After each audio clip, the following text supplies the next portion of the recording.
Yes, welcome back to our YouTube tutorial, and yes, we are proceeding with our Laravel series. And just to give you a quick recap, in our previous tutorial, we looked at Laravel seeders. We saw how useful seeders are for the development purposes. We saw that we can use these seeders to populate data in our database. So today we are just picking up from where we stopped, and what are we looking at today? We're going to talk about Laravel roles and permission package. Now we're going to realize that as a developer, if you're developing a real application, you're going to realize that we have different users of the system. For example, assuming you're developing a school management system where we shall have maybe an admin somewhere, we shall have a student, we shall have a teacher or a lecturer. So you're going to realize that now these are different users who are going to access a system on different layers. So now for us to have that work, we need what we call a roles and permission way of configuring our system, so that now if maybe we have user A and is assigned a certain role, is given only a few permission to access something. So that's what we are trying to build it today. So now for us to be able to achieve that in Laravel, there is a package known as Spatie. Now Laravel as a framework, it provides us a separate number of packages that we can use. Now instead of us coding from scratch, we can be able to develop using the existing frameworks. So that's now where the Laravel Spatie package comes in. Now for us to be able to proceed, we are going to come to our project. Already this is the project that we looked at in our previous tutorial where we implemented the Laravel seeder. So we are just proceeding with it so that we do not waste time. So I don't want us to waste time. That's why I'm proceeding with the same project that we have been working with. So that's why you're going to see that it will be so important that on the project that you keep working on, you should be able to proceed with the same. Do not just keep on switching from one project to the other, because there are something that we do not love to see that we be repeating them like that. So that's why you're going to realize that we end up trying to use the same so that we can now move. Now for us to be able to move, what we're going to do first is to install a package. Now there is a command that we run here for us to be able to install a package. And what is that command? It is very simple. Just simply say composer, then we will use the require keyword. And then what are you requiring? So since Spatie is a company and it is developing some packages on behalf of Laravel, so we are using Spatie. And now the package we want to install is called Laravel Permission. Now we begin when you're writing the word permission. So this is the command when I move my cursor there. So this is the command that you run. You just simply say composer require Spatie Laravel permission, and then you enter. But as you're doing this, make sure this time around you have internet. The reason that's why I need internet is because now as this package, it is stored somewhere, it needs to install some global dependencies. It needs to install some packages. Okay, like since it's a package, inside it has a number of dependencies. So now these packages are always stored on the cloud, and for us to be able to clone them and we have them run in our local application, we need to enable the internet, and then you can now click on run. Now the moment you click on run, you give it some time, it's going to run. At this point, as you're waiting, make sure your internet is stable, no one is calling. No one is calling. So that way it will be a little bit very easy for us to run this.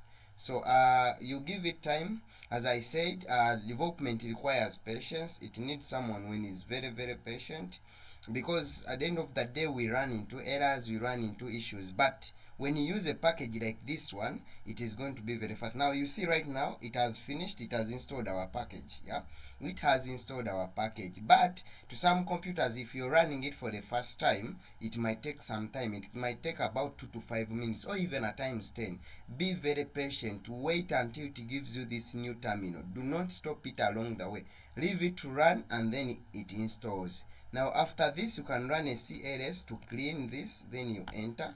Then there is another command that you have to run to ensure that you publish the resources. Okay, let me first write the command. It is simply php@sun. Then you ask your vendor. Okay, I'm going to explain this. So you say vendor publish, and what are we publishing? We ask our provider. There is something called provider. then equals, yeah, you can leave it as one word, then Spatie, you put this quotes, then ask Spatie, yeah, Spatie, then backslash permission, and then backslash, you ask your permission, then backslash permission provider, permission service provider. Now be very conscious when you're writing this, yeah, but I'm going to put these links in the YouTube in the description. As you'll be watching, you can just simply go there and you copy these ones and then you paste them. So now this is what I'm saying. I've now have to run this. Yeah, you simply click on enter. It has to ensure that it has created this. Now you can see it goes ahead to create a number of files, like it has created a permission file there. It has created a number of the database migrations. For example, if I can check in my migration file, there is a new database file, migration file called the permissions file, where inside it has a number of tables that we need. Yeah, don't mind about what is inside, just leave it as it is, but make sure that the moment you run this command, it must give you this. If you don't see this, there is a problem somewhere, either a spelling error or somewhere, but make sure it gives you the same way you're seeing my screen. Now after that, meaning everything is okay, now we have to go ahead and now we go to the next step. Now the first step was to to install our package, and we ran the other command, this one, if I can access it. We ran this command, one, to install a package. After that, we had to run this command to ensure that we publish resources. Okay, the resources are some of the key files and things that we need as we are creating this permission package. Now after this, the next step you do is to first of all go to your model. There is a model folder inside the app. There is models, and that what are we looking for is the user model. Now the reason why we go to this user model is because now we want to assign roles to these users. So we have to come here and we notify the user about that. So we shall come here and we simply just say use. Now use what? You ask your Spatie, and now it has finished for me. Now okay, we have Spatie permission traits has role. Now you need to pass this line into your imports. Remember, where do we import? We import from app. Don't import inside the class. You must ensure that you're above the class. This is the class on line 15. So we import from here.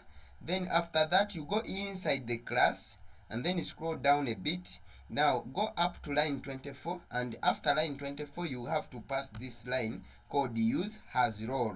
It's because now this use as role is something that we're going to need as we are passing roles to our users that we are going to be working with. So you need only two things. We have to pass line 13, which is this line that I'm displaying, and then secondly we have to come on line 25 and we pass this as role. Yeah, now the moment you finish this, now the other next step you have to do is now to come and in your terminal, there is something else we need to create. Now we need to create something called a database seeder. We need a seeder where we're going to be writing some of the roles and the permission that we need. For example, we're going to simply say php @sun. Remember this command, we ran it even when we are creating our last tutorial. Yeah, you need to say php @sun make, then what are we making? Seeder, and then the seeder we are making is role permission seeder. Role permission what? Seeder. Yeah, are you seeing this? Now look at this. Even in the last tutorial I told you, whenever you're creating this, these first ones are small letters, but the file that we are creating, since it's a class, it should be capitalized. For example, the first letters of each word should be capital, then you enter. Now the moment you enter, it's going to create a file inside our seeders folder here, where we come inside here and then we must pass some things. For example, when it creates this file, you need to first of all, the first step you do is to import. Yeah, we need to import something here. For example, you must come here and then you say use, and then we import. First of all, the first line we import are the permissions. So we need access to this model called permissions. After that, we need also to import another thing, which is now the role. So we are importing both the permission and then the role. So we need these two here. We import the permission and then we import the role, and then from there we can now come inside this class and then we pass now the roles. Now you see, okay, I'm just using this auto so that I can keep much time explaining what is happening, because even you at your end, yeah, even you at your end, you're just going to be copying whatever you're seeing here. So I'm going to put this. You can pause a bit, but let me first explain. Now you're going to realize that the moment you created this permission seeder here, and then we ran it like this, it created that, and we had to come here and we first import these two lines. As I've told you, whenever we are importing, we import outside the class, but above it, up here. Then from there, we entered inside this function called run, and then we first of all created what? We created the user roles. Now that's why we have two. One is called user, which is the admin, and then we have another one called just the normal user. Now just treat this one as a normal user who can be a student or what, but we have another user called the admin. Now we had to pass some of the permissions. For example, you can see that we have a permission called the manage users, and then you have another permission called the view dashboard. But now from creating permission and roles, you have to go ahead and then you create what we call you have to go ahead and then you assign roles to those permissions. Okay, let me take you a little bit so that you can understand. What we have done, we have created a user seeder, rather we have created a role permission seeder, and then what we did first was to import these two lines, as you can see up there. So we have imported this. Now after importing them, we had to proceed here and then we create some roles. So we needed some two roles, one being the admin, then the other one being the normal user, just as we have named him user, who can be a student or any other user. Then from there, we had to go ahead and create permissions. For now, we have just created two because we are just demo. We are doing a demo case, yeah? But in a serious application, we are going to say number of roles and permissions that we pass. So that's what we are doing. So from there, after creating the permissions and then the roles, then you have to assign a permission to a role. For example, we have a role called admin. He had to be given a permission to manage user permissions. So you can see that we created a role called manage user permissions. So it's only the admin who can manage the users. Then the second role of the admin, can as well see the dashboard. But you can see that only the user, who is the normal user, can only see the dashboard but cannot manage user roles. So that's what we are meaning in this line. Now upon finishing this, we have to go now inside this user seeder. Remember, inside this user seeder, according to our previous tutorial, we created some user just to ensure that we can populate some data in the database. So right now we want to use the same user, and then this time around we are going to create two users. We are going to maintain this one, but there is something we are going to add on this one. We are going to first of all create a variable called admin.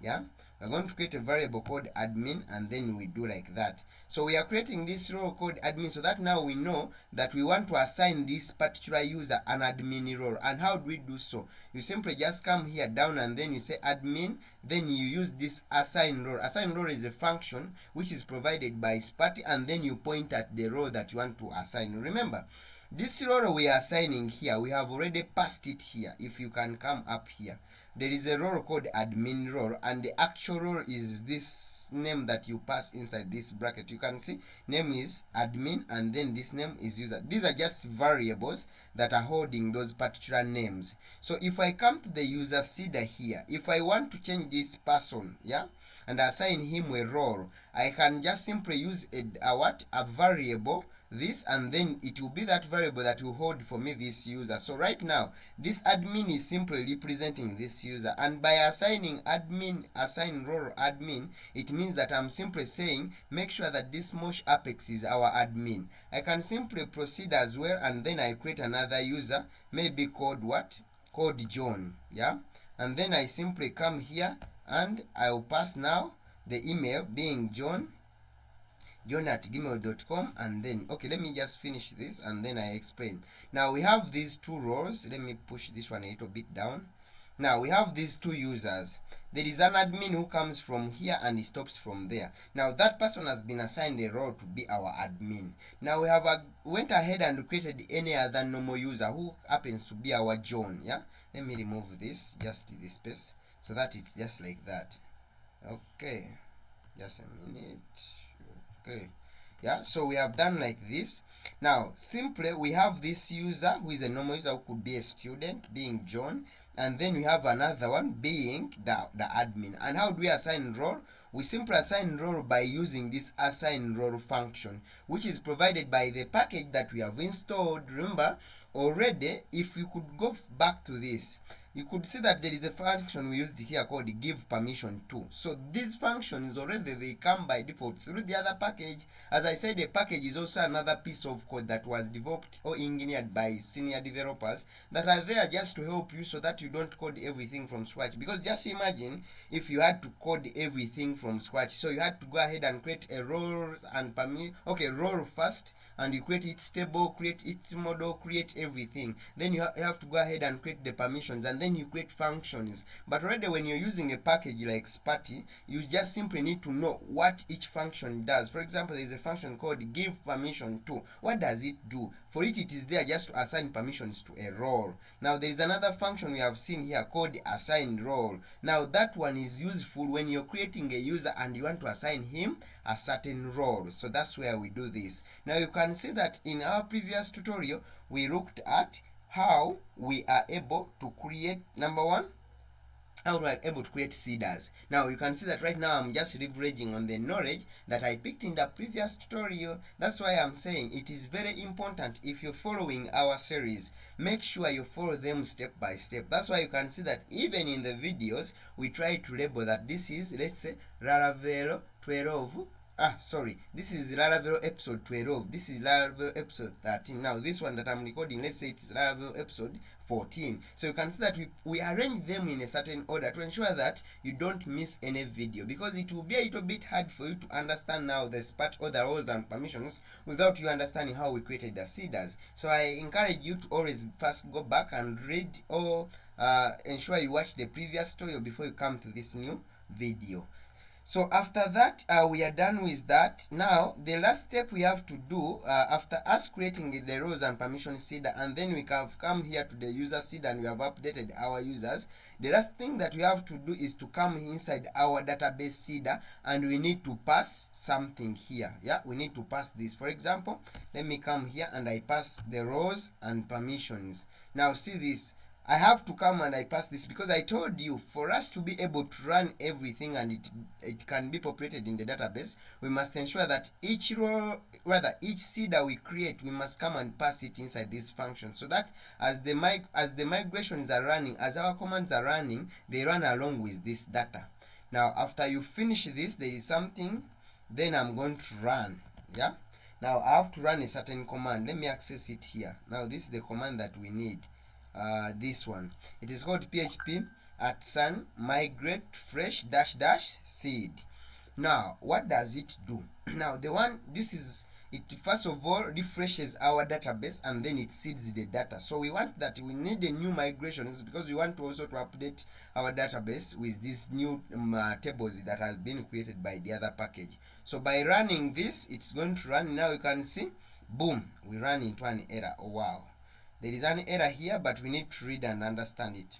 As I told you, whenever we run into an error as developers, we shouldn't be scared. Don't get angry. Actually, with development, we are going to be solving errors, error after error. But the moment you solve one error, the beauty is you have now solved it. Next time, even if it comes, you know where the problem is coming from. So it is important, even if you land into an error, don't get scared, don't be worried. That is it. Development requires us to be patient. Now let's first diagnose this error step by step, so that even if you at your end you run into the same error, you're able to troubleshoot it. Now you're going to see that when you run this command, when we follow this along, now all the migration is passed. Then when we proceed, even the seeder also passed, which is now this user seeder. Now the seeder which is not doing us good is the seeder for roles and permission. Okay, this seeder that we have, so they are telling me there is no role named this for the guard web. Okay, then blah blah blah blah. Okay, then I proceed this. Okay, so I have errors here. Now how do we solve this? Now they are telling me we are trying to assign a role which is not existing.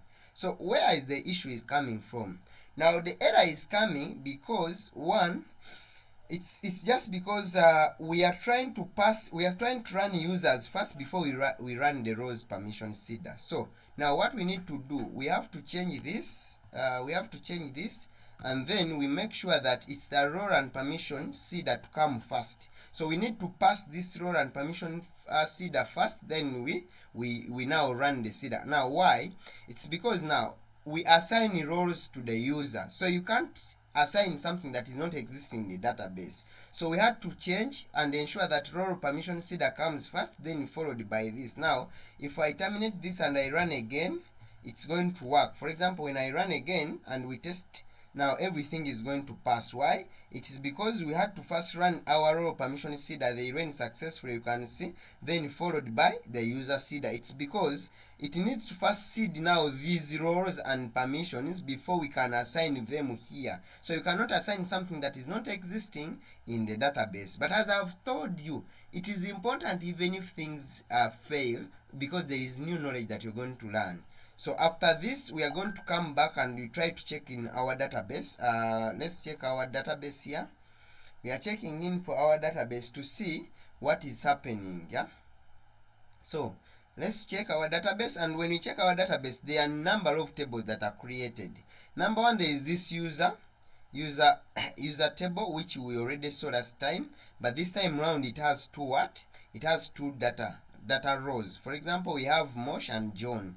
But again, there are other new tables that have been created. For example, let me show you this one. There is a table called roles, and where we have a role called admin and then another role called user. Now you see, the reason that's why the other time it was not running, it was because it was checking for the table called roles and it was looking for that person called admin and the person was not there. So there is also another table called role has permission, and when we check it is just passing the IDs, a role ID and a permission ID. Then there is another table called permission. So there are a number of tables. For example, you can see permission, and permission is called manage users, view database. So there are a number of these tables. Leave them as they are. We shall now understand when to use them. For now, just know that for you, if you want to create roles and permissions in Laravel, we use a Spatie Laravel Permission Package and we install it. I've showed you the step by step. Then after that, now as we shall be developing a real world application, we shall be combining all these knowledge that we have picked from the number of tutorials that we have learned, and we shall be able now to pass them together. We have them, then we can be able to develop a serious application. So for today, I just wanted to show you how we are able to use the Laravel Spatie package to develop a serious Laravel application. So that was it. We have looked at how we install the package, how we have to publish the resources so that it can create for us the tables and everything that we need. Then from there, we saw how we are able to edit one. We need to edit our user model, the model itself, by adding those different has role issues. Then from there, we created a seeder called the role permission seeder. We passed the data which we need to populate there. We had to go ahead and we edit our user seeder by assigning these users new roles. And then from lastly, what we have done, we had to go and then we come to the database seeder. We passed that, and then we had to ensure that this role permission seeder is the one that comes first. So after all this, that was it for today. Let's catch up in our next tutorial, and of course we shall be seeing more. Just keep following. Ensure that you encourage friends to always come and watch. Well done, and thank you.